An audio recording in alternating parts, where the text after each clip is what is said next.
Hi guys, welcome to Racecourse Academy. I am RV Singh and today we will discuss about how to find out a non-perfect square root of any number. ठीक है जी। First of all मैं आपको बताऊंगा कि perfect square root क्या होता है और इम्परफेक्ट या नॉन परफेक्ट स्क्वायर रूट किसे कहते हैं। फॉर एग्जाम्पल जैसे मैंने आपको एक नंबर दे दिया 36, तो मैं आपसे पूछूं कि इसका स्क्वायर रूट बताएं, तो आप मुझे झट से बोल देंगे कि 6, क्योंकि आपको पता है कि 6 का जब हम स्क्वायर करेंगे तो 36 ही बनेगा। ठीक है, 6 हमारे पास क्या आ गया, कंप्लीट नंबर आ गया। तो अगर मैं आपको बोलूं कि मुझे 11 का स्क्वायर रूट बताएं, तो आपको पता ही है कि 11 तो किसी का स्क्वायर ही नहीं है। तो जो इसकी वैल्यू आएगी हमारे पास 11 का स्क्वायर रूट जब हम निकालेंगे तो हमारे पास जो भी वैल्यू आएगी वो क्या होगी, नॉन परफेक्ट स्क्वायर रूट। हमारे पास इसका स्क्वायर रूट आएगा लेकिन वो नॉन परफेक्ट होगा, क्योंकि इसकी वैल्यू तो आएगी हमारे पास लेकिन वो डेसिमल की फॉर्म में आएगी। वो हमारे पास 3.3 समथिंग ऐसे आएगी कुछ।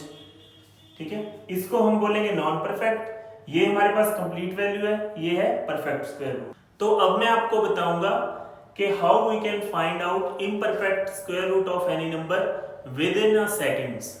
ठीक है, प्रैक्टिस के लिए आपको जरूर एक बार स्टार्टिंग में टाइम लग सकता है, लेकिन जब आप यूज टू हो जाओगे इसके तो आपका टाइम कंप्रेस होता जाएगा धीरे धीरे। तो हम देखेंगे कि 11 तो किसी का भी स्क्वायर नहीं है, परफेक्ट स्क्वायर नहीं है, किसी भी नंबर का हम स्क्वायर करें तो 11 नहीं मिलेगा। तो हम इससे पीछे जाएंगे, 10 भी अगर हमें नहीं मिलेगा किसी भी नंबर का स्क्वायर करें, तो उससे भी पीछे जाएंगे तो 9 किसी का परफेक्ट स्क्वायर है। ठीक है, तो हम क्या कर सकते हैं, 11 को हम 9 + 2 लिख सकते हैं ना, क्योंकि हमें a की वैल्यू क्या चाहिए, एक परफेक्ट स्क्वायर होना चाहिए। तो हमारे पास a क्या आ गया, 9 क्या है, 3 का हम स्क्वायर करेंगे तो 9 मिल जाएगा, मतलब 9 का हम रूट स्क्वायर रूट हमारे पास परफेक्ट आएगा। ठीक है, हमने a + b की फॉर्म में इसे ब्रेक कर लिया।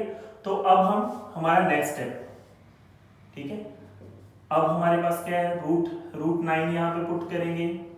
मैं आपको स्टेप में बता रहा हूं लेकिन आप तो सीधी यहाँ पे 3 लिखोगे ना, प्लस, क्योंकि हमने प्लस की फॉर्म में तोड़ा है, क्योंकि अगर माइनस की फॉर्म में भी तोड़ोगे तो यहाँ पे साइन माइनस का आ जाएगा। हमने अब क्या किया है, 11 को प्लस की फॉर्म में तोड़ा है। तो b की वैल्यू क्या है, 2 अपॉन 2 इंटू रूट a, मतलब हमारे पास रूट 9। तो अब हम रूट 9 की वैल्यू हमें पता ही है 3 है, 3 + 2 से 2 ये कैंसिल हो जाएगा, हमारे पास क्या बच गया, 1 + 3। 1/3 को हम क्या लिखेंगे, 1/3 होता है 0.3। ठीक है, 3.3 हमारे पास रूट 11 की वैल्यू आ गई। रूट 11 का जब हमारे पास इम्परफेक्ट स्क्वायर रूट आएगा तो उसकी वैल्यू क्या है, 3.3। वैसे तो ये कंटिन्यू रहती है, लेकिन डेसिमल के बाद आप फर्स्ट प्लेस तक इसको यूज कर सकते हो। अब मैं आपको एक माइनस वाली एग्जाम्पल भी करवा देता हूं। फॉर एग्जाम्पल जैसे हमारे पास रूट 59 है, तो हमने इसका स्क्वायर रूट फाइंड आउट करना है। तो हमें पता है ये एक इम्परफेक्ट स्क्वायर रूट है, क्योंकि किसी भी नंबर का स्क्वायर करके हमारे पास 59 तो आएगा नहीं।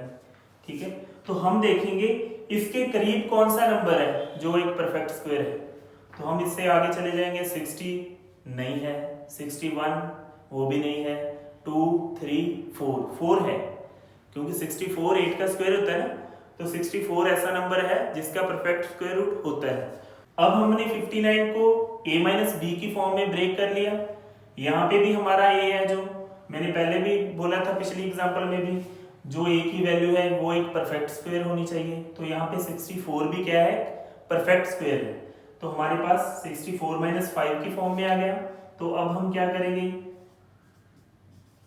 यहाँ पे पुट कर देंगे रूट a माइनस, क्योंकि यहाँ पे हमारे पास माइनस की फॉर्म में है, माइनस ही आएगा यहाँ पे, -b upon 2 into root a।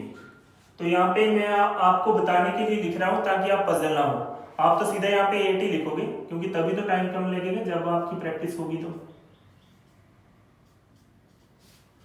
ठीक है, तो इसको आप सब्ट्रैक्ट कर दोगे, 5/16। या तो आप इसको एलसीएम लेके भी सॉल्व कर सकते हो, लेकिन अगर आपको 1/16 की वैल्यू पता है कि 0.625 होती है, तो हमारे पास 5/16 है, तो इसको 5 से मल्टीप्लाई कर लो, तो हमारे पास क्या आ जाएगा 0.3125। तो इसको 8 में से सब्ट्रैक्ट कर लो, ठीक है। 8 में से सब्ट्रैक्ट करोगे तो आपको डेसिमल वाला पोर्शन आपको पता हो कैसे लिखना है, वैसे मैं लिख देता हूँ, लेकिन ये कॉमन बात है।